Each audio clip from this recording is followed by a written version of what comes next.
Were the CA protests a kind of reality check, or were they just a staged drama? International relations, as defined by many scholars, is driven by statism, survival, and self help.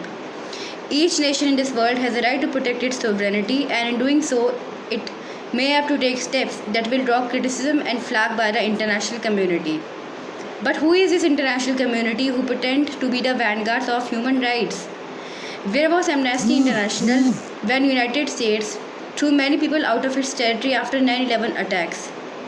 Where was it when Malala Yousafzai was shot at point blank range at the head by the Taliban in Pakistan?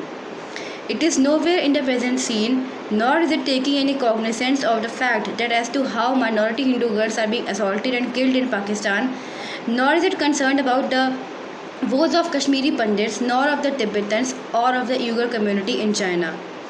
Is it only worried about the illegal Rohingyas and Bangladeshis who flee their country under the garb of being persecuted minorities and then aim to change the demographic characters of countries such as India and the like?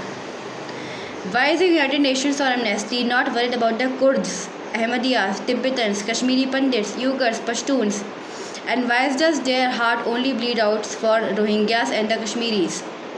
Are these not the minority communities living in India, China and Pakistan respectively? Is it not a double standard of these organizations to have disregarded the eventuality of suppression and discrimination faced by the above mentioned communities? Not only them, but pseudo-liberals in India have also turned a blind eye to the injustices faced by these people worldwide. Hence, if to protect the interest of these people who should be more dearer to us than any other community, the Indian state has passed a bill like Citizenship Amendment Act, then why does the leftists and the like have a problem with that? It's high time that the benefits and state support has gotten deeply to the wrong people. Instead, the better and the most disadvantaged always deserved it all this while.